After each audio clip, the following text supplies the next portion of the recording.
IB আওয়াজ তুলেছে, এই শহরের মানুষকে কথা বলা শিখিয়েছে, অন্যায়ের বিরুদ্ধে প্রতিবাদ করা শিখিয়েছে। আজকে সেই আইবিকে কিসের জুলুমে, কিসের কারণে, কি কারণে গ্রেফতার করা হচ্ছে আমি ঠিক জানি না। ভাই শিমুল ভাই মাথা নামান, ভাই ভাই আপনারটা হইছে নামান, ক্যামেরাটা নামান একটু, এই কথা বলেন না। যদিও তারা আমাকে কিন্তু আমি আইনের প্রতি শ্রদ্ধাশীল হয়ে মাথা সরান বেরোতে চাই নাই।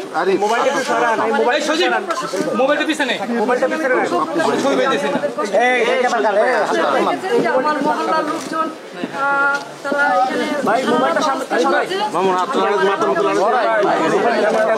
ধন্যবাদ দিতে চাই তাদের এই ভালোবাসার কারণে, যে আপনারা কোনো শৃঙ্খলা আচরণ করেন নাই, শান্তভাবে। আমি আপনাদের এই সন্তান, আপনাদের এই মেয়ে, আপনারা আমার প্রতি যে শ্রদ্ধা, ভালোবাসা, সম্মান দেখিয়েছেন, আমি আজীবন আপনাদের এই ভালোবাসা, শ্রদ্ধা, সম্মান মনে রাখবো। আমার এলাকার আমি আলিয়া মজুমদার সন্তান। আমার বাবা সামনে রাজনীতি করেছে,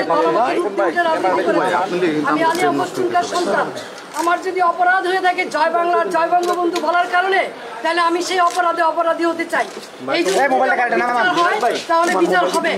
কিন্তু নারায়ণগঞ্জ শহরে 21 বছর আপনাদেরকে আমি কোনোদিন কেউ বলতে পারবেন না যে আমি কখনো প্রতিহিংসা পরায়ণ হয়ে অন্য কোনো দলের প্রতি আঘাত করেছি, অথবা কাউকে আমি কোনো ধরনের দলমতের উঠে নিজের দলের বিরুদ্ধে তারপরে মানুষের কল্যাণে কাজ করার চেষ্টা করেছি। সত্ত্বেও এই শহরের যেখানে প্রতিবাদ করি নাই, তৌকি হত্যা সকল হত্যাকাণ্ডে যখন নারায়ণগঞ্জবাসী একদম চুপ ছিল, কেউ কোনো কথা বলে নাই, তখন আইবি আওয়াজ তুলেছে, এই শহরের মানুষকে কথা বলা শিখিয়েছে, অন্যায়ের বিরুদ্ধে প্রতিবাদ করা শিখিয়েছে। আজকে সেই আইবিকে কিসের জুলুমে, কিসের কারণে, কি কারণে গ্রেফতার করা হচ্ছে আমি ঠিক জানি না। কিন্তু যেহেতু আমাকে গ্রেফতার করা হচ্ছে, আমি নারায়ণগঞ্জবাসীর কাছে একটাই আপনারা যেভাবে আমার পাশে ছিলেন, আমার পরিবারের পাশে ছিলেন, আমার পাশে থাকবেন। আপনারা সকলেই জানেন 1 মাস হয়নি আমার ছোট ভাই, অত্যন্ত আদরের ছোট ভাই মোহাম্মদ আলী রাজা রিপনকে আমরা হারিয়েছি। আর সেই ভাইয়ের শোক এখনো বুঝতে পারি নাই। 3টা ছোট ছোট বাচ্চা, নাবালক বাচ্চা, তার মাঝখান দিয়ে আমাকে এইভাবে অ্যারেস্ট করা হলো, যেখানে আমার বড় ভাই নাই, বোন নাই, আমি সবার বড়। 3টা ছোট ছোট বাচ্চা, এবং 1 মাস হয়নি আমার ভাই মারা গেছে, এবং ওদের মাও নাই। 4 বছর আগে ওদের মা মারা গেছে। এইরকম এই অবস্থায় কি কারণে আমি কি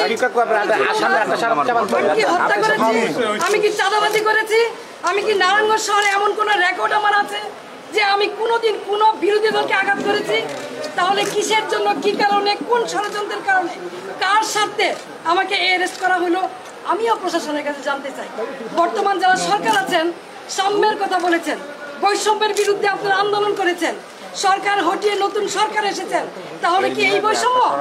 তাহলে অনেস্ট রাজনীতির সততার কিসের মূল্যায়ন? আমি তো বাড়িতেই ছিলাম, আমি তো পড়াইনি, তাহলে এইভাবে আমাকে সেই জবাব জনগণের কাছে চাই। জনগণের